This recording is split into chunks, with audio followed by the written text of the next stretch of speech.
Bismillahirrahmanirrahim. Elhamdülillahi Rabbil alemin. Ve salatu ve selamu ala Resulillahil emin. Ve ala alihi tahirin el masumin. Ve la'nu daim ala a'daihim ecma'in ila yevmiddin. Rabbi şrah li sadri ve yessir li emri ve ehlul ugdeten min lisani yefkahu kavli. Ufavviz emri ilallah. İnnallaha basirun bil ibad. Usikum ve nefsi bi tekvallah ve nezmi emrikum. İnşallah hem sizə, hem özümə ilahi təqvaya riayət eləməyi tövsiyə edirəm. Gizlində və aşağıda Allahdan qorxub Allahın halalın halal, haramın haram bilək. Mübarək Ramazan ayıdır, Allah-u Teala'nın bağışlanma, məğfirət ayıdır. Və bu ayda insan özü ilə məşğul olmalıdır, özü ilə Allah arasında münasibətlərin tənzimləməlidir, düzəltməlidir. Və ən əsası bütün bədən üzvlərin oruç saxlamalıdır. İnsana necə sübh azanından şam azanına qədər bütün yiyəcəklər, içəcəklər və s. halallar belə insana haram olur, insanlardan istifadə eləyə bilməz. Eləcə də insan dilindən, gözündən, əlindən də baş verə biləcək hər bir xətadan diqqətli olmalıdır və özünü qorumalıdır. İnşallah Allahın izni ilə bu cümlələrdən, bu araç Ramazan ayının cümlələrində bir mövzu ətrafında danışmaq istəyirəm və ümid edirəm ki, hər birimiz üçün faydalı olar. Xüsusilə son zamanda, son dövrlərdə bu mövzu çox aktual mövzulardan biri hesab edilə bilər. Və inşallah düşünürəm ki, bizim üçün də faydalı olacaq. Biz müxtəlif münasibətlərdə, müxtəlif tədbirlərdə dinin nə olması barədə, dinin mahiyyəti barədə ətraflı danışmışıq və din insanların həyatında hansı rolu oynayır, nə üçün göndərilir, bu barədə müxtəlif yönlərdən yanaşaraq ətraflı danışmışıq. Amma burada bir məqamı qeyd eləmək istəyirəm. Bilirsiniz, mübarək Ramazan ayıdır. Mübarək Ramazan ayı həm də Həzrəti Əli əleyhissalamın şəhid edildiyi bir aydır. Mübarək Ramazan ayının 19-cu gecəsi Əbdülrəhman ibn Mülcəm Muradi tərəfindən Həzrəti Əli əleyhissalam sübh namazında məsciddə qılınc zərbəsi ilə vurulur və İmam əleyhissalam o zərbədən şəhid olur. Və istəyirəm bu gün müqəddimə olaraq bir məsələni, mövzunun əhəmiyyətini çatdırım. İnşallah növbəti cümlələrdən Allahın izni ilə ətraflı şəkildə danışarıq.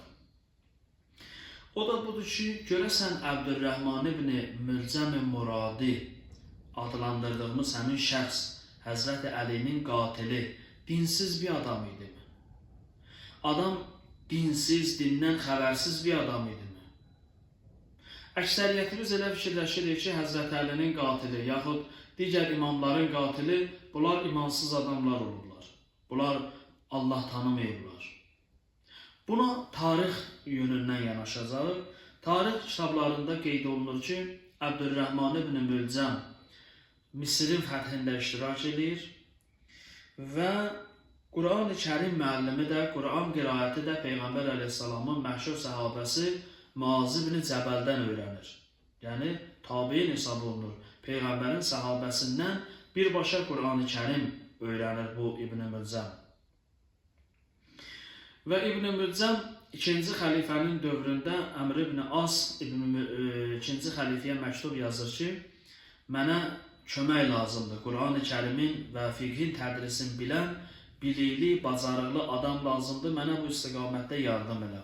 İkinci xəlifə Əmr ibn As'a məktub yazır və məktubunda qeyd edir ki, Əbdülrəhman ibn Mülcəmi apar, məscidin yanında ona ev ver, onun yaşayışın ehtiyaclarını təmin elə, qoy Quran-ı Kərimin təlimin və fiqhin təlim eləsin, cəmaata öyrətsin.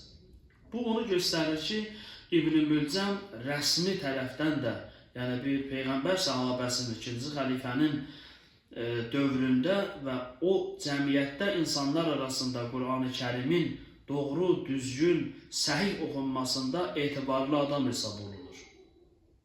Və qeyd elədiyim kimi, müəllimi, ustadı Muaz ibn Cəbəldir, Peyğəmbər əleyhissalamın səhabəsidir.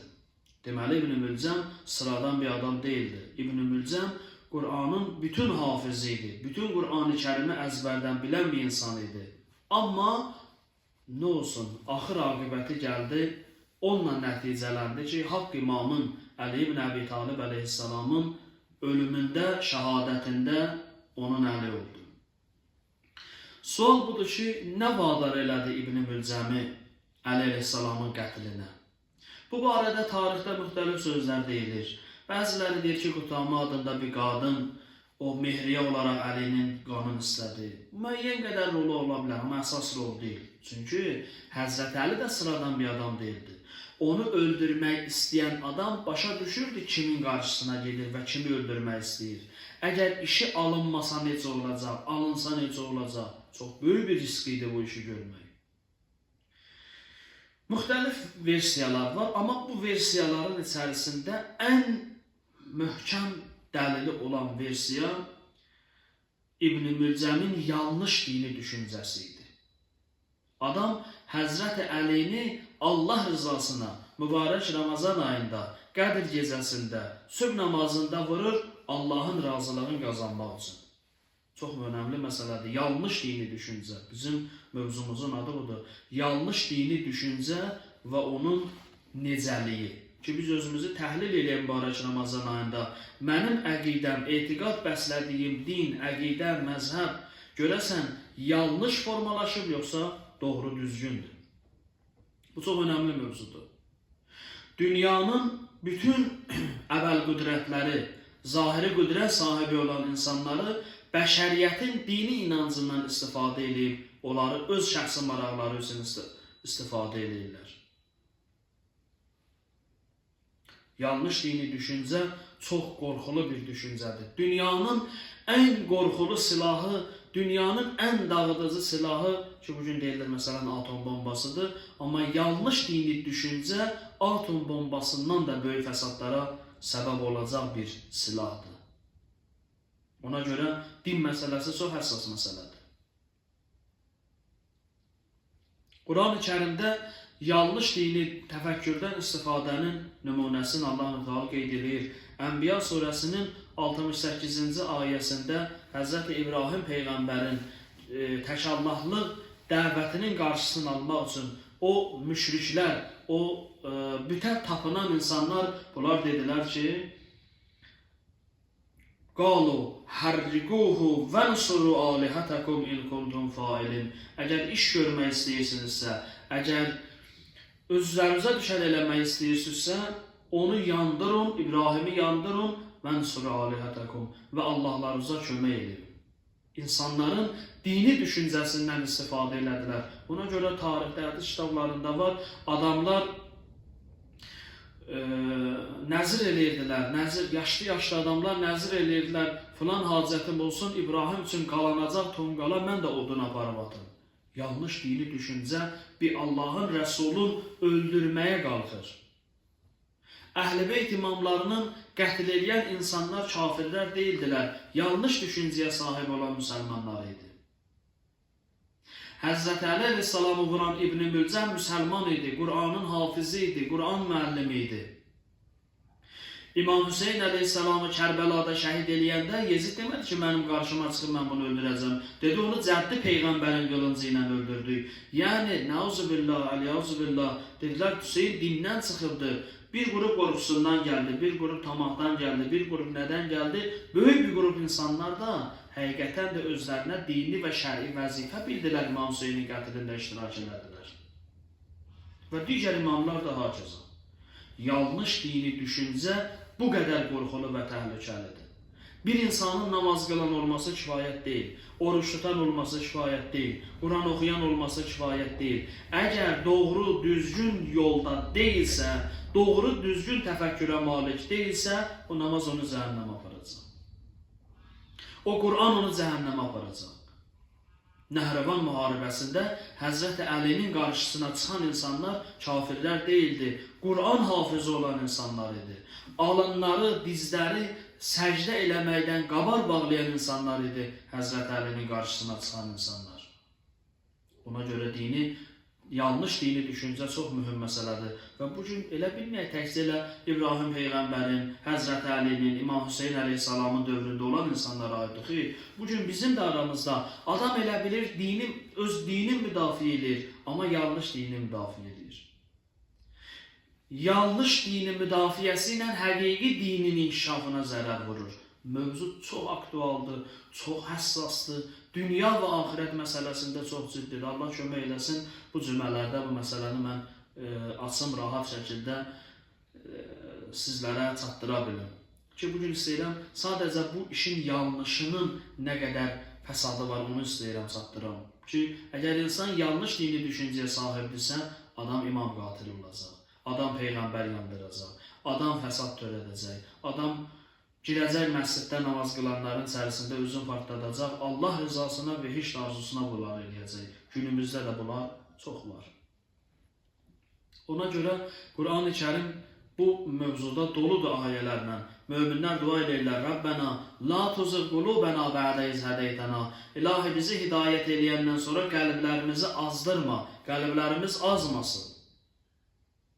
Yaxud Quran-ı Kərimdə bilirsiniz, dua öz-özlüyündən müstəhəbdir. Amma yeganə vacib dua Quran-ı Kərimdə Həmd surəsində İhdina sıratal müstəqim duasıdır. İlahi bizi doğru yola hidayət elə. Bunu Peyğəmbər də oxuyur, imamlar da oxuyur, alimlər də oxuyur, ariflər də oxuyur. Hər kəsə vacibdir bu duanı eləsin. İlahi bizi doğru yola hidayət elə. Sıratəl-ləzīnə ən'amtə aleyhim qayril məğzubi aleyhim vələddallin. Bizləri nemət verdiyi kəslərin yoluna hidayət elə, yolun azmışların və qəzəb elədiklərin yolundan bizləri uzaq elə.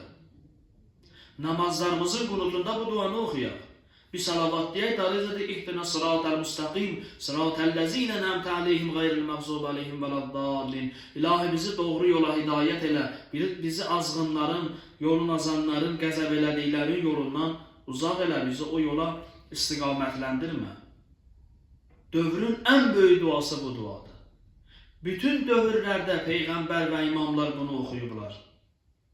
Peyğəmbər dua edir, eşidibsiz. İlahi, bir an məni öz nəfsimin, bir göz qırpımında öz nəfsimin ixtiyarına məni buraxma, ağlayır. Xanımlarından biri gəlir, ya Resulallah, axı niyə bu qədər narahatsız? Həzrət Peyğəmbər buyurur, necə narahat olmayayım? Allah qardaşım Yunusu bir an öz nəfsinin ixtiyarına qoydu, Yunus məşəqqətə düşdü, çətinliyə düşdü. Və Əhl-i imamları tövsiyə edirlər, axirət zamanda bu duanı çox dua edin. Ya Allahu, ya Rahmanu, ya Rahim, ya muqallibəl qulub, səbbit qəlbi ala dinik. Ya Allahu, ya Rahmanu, ya Rahim. Bunlar Allaha çağırır. Ya muqallibəl qulub, ey qəlbləri dəyişdirən Allah, səbbit qəlbi ala dinik. Allahım, qəlbimi dinində sabit elə. Dinində sabit olun. Axirət zaman dualarındandır. Bunu da namazın qunutunda, namazın axır səcdəsinin zikrin deyəndən sonra bunu demək olar, tövsiyə olunur. Çox bu duanı eləyək ki, İlahi bizi sabit elə dinində. Dində sabit qalmaq bu zamanın ən mühüm amillərindən biridir. Hədis var, axirət zamanda insan imanlı evdən çıxacaq, imansız geri dönəcək. İmanlı yatacaq, imansız duracaq. O qədər hadisələr mürəkkəb axın üzrə hərəkət edəcək, qarışacaq aləm, haq, batil bir-birinə insan tapa bilməyəcək. Burada ilahi lütf insanın köməyinə çatmalıdır. Ona görə istəyirəm bu mövzunu inşallah başlayaq ki, yanlış dini düşüncə bəşəriyyətin ən qorxulu silahıdır. Ki, bugün bəşəriyyət bundan istifadə hər bir zamanda və bugün daha şəffaf və geniş şəkildə bəşəriyyət yanlış dini düşüncənin əziyyətini çəkir. Və bu geniş qlobal məsələ olmaqla bərabər sıravi bir, deyək ki, ölkənin bir güşəsində, kəndində, ucqar nöqtəsində bir adam oturaq, onun da əqidəsi əgər yanlış olsa, yanlış dini düşüncəyə sahib olsa, o da münasib fürsətdə potensial problem yaradacaq. Din üçün, dinin inkişafı üçün ən ciddi maniyə yanlış dindarlardır. İmam Sadiq əleyhissalamın vəsiyyətində var, deyir ki, İbn-i Cündəbə vəsiyyətində deyir, insanların dinə yönəlməsində maniyələrdən biri yanlış dini düşüncəyə sahib olan insanlardır. dindarlardır. Dindarlar bəzən insanların dinə gəlməsinə mane olurlar. Bu məsələ çox önəmlidir və qeyd elədim. Zərərinə bəsdir ki, adam Peyğəmbər yandırılmasında iştirak edir. Zərərinə bəsdir ki, Həzrəti Əlinin qətlində iştirak edir. İmam Hüseyni din adı ilə öldürür. Buna görə bu məsələ çox önəmlidir. Və inşallah Allah nəsib eləyərsə növbəti cümlələrdə bunun ətrafında danışarıq ki, görəsən bu zərərli zihniyyətin, o yanlış dini düşüncənin necə ayırt eləyə bilərik? Mənim zihni düşüncəm yanlışdır yoxsa doğrudur? Quran-ı Kərim ayələri və hədislər əsasında inşallah gələn cümlədən Allahın izni ilə bu məsələni sizlərlə bölüşəcəyik. Və mübarək Ramazan ayıdır. Biri-birimizdən diqqətli olaq. Allah üçün çalışaq, Allah üçün iş görək. Allaha vaxt ayıraq, Allahı ibadətə layiq bilək. Yeganə ibadətlər içərisində oruc ibadətidir ki, hədisdə qeyd olunur, oruc mənim üçündür və onun mükafatını mən özüm verəcəm. Və bəzi yerdə var ki, mən özüm onun mükafatıyam. Nədir? Qiyamətdə biz biləcəyik bu hədisin anlamının həqiqi mənasını. Amma böyüklər din rəhbərləri tövsiyə edirlər, bu mübarək Ramazan ayında, heç olmasa Ramazan ayında, insan ibadətlərində, itaətlərində yalnız Allahı nəzərə alır. 2 rəkət namaz qılasan, amma nə hədiyyə namazı qılasan, niyyətin olmasın ki, bu 2 rəkət namazı qılıram, hədiyyə namazı. 2 rəkət namaz qılasan və deyəsən ki, Allahım bunu sənə xatir qılıram. Heç bir şey də istəmirəm səndən. Bir ehtiyaclı adama kömək eləyəsən və deyəsən ki, Allahım səndən istəyirəm ki, bu namazı sənə xatir qılıram, səndən heç bir şey istəmirəm mən. O hədisdə var, qeyd olunur ki, sədəqə 70 dənə bəlanı insandan dəf eləyər, uzaqlaşdırır. Yaxud hədiyyə namazları mübarək Ramazan ayında qılınır. Olar, yanlış anlaşılmasın ki, qılmaq olmaz. Yox, demirəm bunu. Qılınsın, sədəqə verilsin və bəlanda da dəf eləyəcək. O namaz da qılınsın və hədiyyə namazları da qılınsın. Allahdan dualar olunsun. Ondan söhbət getmir. Amma 2 rəkət namaz qılaq və deyə Allah bu namazı sənə xatir qılıram. Qarşılığında da heç bir şey istəmirəm. Bir ehtiyaclı adama kömək eləyək və deyək ki, Allahım sənə xatir bunu elədim. Sənin bəndivə bir yardımım dəysin, faydam dəysin deyə sənə xatir bunu elədim. Qarşılığında heç bir şey səndən istəmirəm. Narahat olmayaq, Allah şakirdir. Allah heç bir bəndənin əməlin qarşılıqsız buraxmır. Bunun qarşılığın 1-ə 10, 1-ə 100 qarşılığını verəcək. Amma biz də bir dəfə bəndəli məsuliyyətin üzərimizdə hiss eləyək, qarşılıqsız Allaha deyək ki, Allahım bu 2 rəkət namazı sənə xatir qılıram, heç bir şey də səndən istəmirəm. Bu sədəqəni verirəm, yalnız sənə xatir, qarşılığında heç bir şey istəmirəm səndən. Allah bunun mükafatını ali verəcək. Allah inşallah hər birimizi eşitdiklərimizə, dediklərimizə əməl edənlərdən qərar versin. Bismillahirrahmanirrahim. İnna a'teynâkel kevser fesalli li rabbike venher. İnne şâniyeke huvel ebter. Sadakallahul aliyyul